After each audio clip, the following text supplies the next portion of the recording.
Tentu masyhur sekali ya di antara yang difahami semua ulama bahwa Quran itu bisa mensyafaati ya. Masyhur sekali bahwa Quran itu bisa apa? Mensyafaati. Bahkan syafaatnya Quran itu bedanya dengan syafaatnya Nabi adalah syafaatul Quran ini menghalau atau menghadang orang biar gak sampai kena azab. Tapi kalau syafaatnya selain Quran itu yang sudah kena azab diambil dari azab itu. Nah, dalu niki kula kepengin matur teng jenengan sedanten karena niki lami sekali saya kaji bahwa malaikat, nggih malaikat sinten mawon itu juga kena konstitusi aturan fikih. Jadi kalau kita sebagai manusia wajib menghormati orang hafal Quran, enggak boleh nyadui wong hafal Quran, enggak boleh ngidoni wong hafal Quran, maka malaikat juga kena aturan yang sama. Karena dia, malaikat ini termasuk makhluk yang mukallaf, makhluk yang kena tatanan Allah Subhanahu wa taala. Sehingga Rasulullah sallallahu alaihi wasallam dawuh surat Tabarok disebut Al-Munjiyah, Al-Waqiyah. Surat yang bisa menyelamatkan yang hafal dari siksa kubur. Pokoknya singkat cerita, ada orang itu fasik, mungkin ya layak disiksa. Pas sampai disiksa malaikat, surat Tabarok muncul menjelma sebagai seseorang. Kalau kamu menyiksa orang ini berarti nyiksa saya. Terus kata malaikat, anti mingkalamillah, ya rujuknya memang perempuan karena surah itu dari muannas karena ada taknya. Anti mingkalamillah, kamu ini termasuk kalamu wah. Wa ana akrahu musa'ataki, tentu aku enggak berani menyiksa kamu. Ya terus berdebat kata malaikat, ini orang enggak benar, ini orang fasik, saya harus mukuli dia.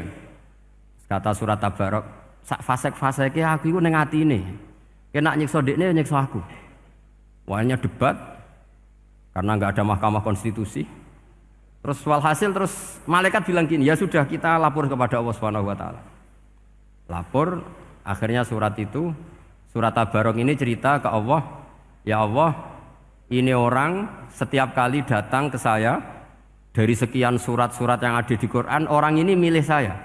Yang dipelajari ya saya, yang dihafalkan juga saya. Ini kata surat Tabarok kepada Allah.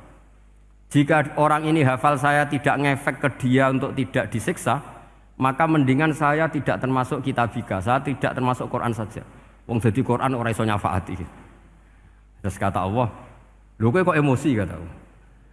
Ya harus emosi dong Gusti. Masa wis dadi Quran kok gak iso nyafaati sing apal. Terus kata Allah, wis pek aman. Makanya terus banyak orang ngapalkan surat Tabarok. Ya ini sekaligus ijazah nih. Untuk meradam kemarahan malaikat niku apal surat Tabarok. Syukur-syukur apal 114 surat. Oh niku malaikat sinten mawon pun kena nih. Cukup apal Tabarok.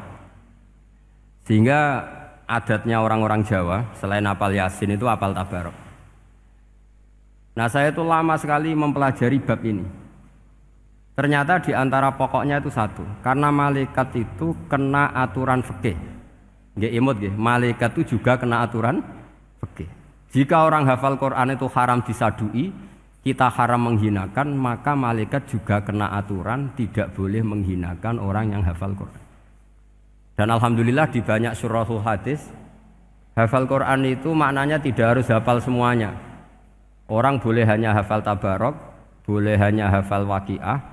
Itu kalau kamu hafal betul, surat ini juga bisa berdiri sendiri mensyafaati Anda. Kayak ini surat Tabarok, beliau matur kepada Allah Subhanahu wa taala. Redaksinya gini, inna fulanan amida ilayya min baini kitabika fata'allamani wa ta'alani. Jadi dari sekian surat yang ada di Quran, orang ini selalu milih saya ya Allah. Jadi gampangannya surat Tabarok, wong saya diprioritaskan orang ini kok saya dingin-dingin saja ketika mau jenengan siksa, ini enggak fair. Apa gunanya saya sebagai kalamuwah, sebagai kalamuka ya Allah kemudian enggak ngefek kepada orang ini. Akhirnya walhasil sama Allah surat Tabarok diberi hak syafaat.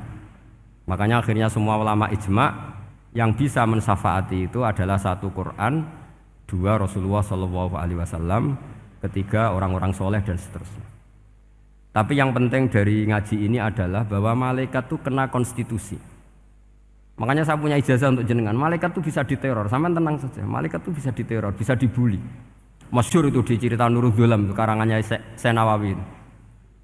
Sayyidina Ali yang mbahnya Habib Ali ini, Sayyidina Ali bin Abi Thalib. Ya jadi Rasulullah kita tahu punya menantu yang top alim alamah namanya Sayyidina Ali. Sayyidina Ali ku yang menuso. Jadi dekne ku iseng kepengen roh Umar ku wedi. Mergo mangkel. Wong kok ning donya anggere wong tau disentak iku kepengen roh Umar disentak. Wong sak urip-uripe nyentak wong. Walhasil Sayyidina Ali ketika Umar wafat, beliau berdoa, ya Allah saya beri kasaf supaya ngerti Umar sing mletene ngono anggere wong disentaki wani gak nyentak mungkar nakir. Mau itu tok tujuannya. Nah, karena Sayyidina Ali itu orang yang luar biasa, walhasil dituruti mbek pangeran kasaf. Wasaf melihat mungkar nakir datang itu matanya kalkidril wali kayak apa panci yang menganga. Oh seru. Umar baru bangun dari kubur. Sayyidina Ali sebenarnya ingin melihat kalahnya Umar sebetulnya, niatnya itu ingin melihat kalahnya Umar. Ternyata Umar tersinggung, langsung berdiri. Hei malaikat, kamu itu harus punya akhlak. Kamu tahu saya siapa? Saya ini temannya kekasihnya Allah. Yang diandalkan temannya bukan dia. Jadi boleh lah neror malaikat itu boleh. Kamu tahu saya ini siapa?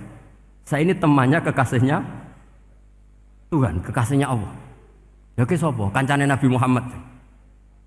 Itu panik mungkar nakir. Panik terus matur Allah, ya Allah ini ada orang yang saya teror malah saya diteror. Siapa dia? Umar, temannya kekasihmu.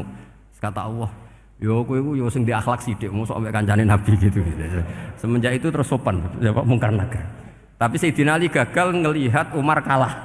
Padahal cita-citanya kepengin Umar terus kali-kali kalah. Jadi ada sekian cara untuk apa kalau dibahasakan untuk meredam malaikat.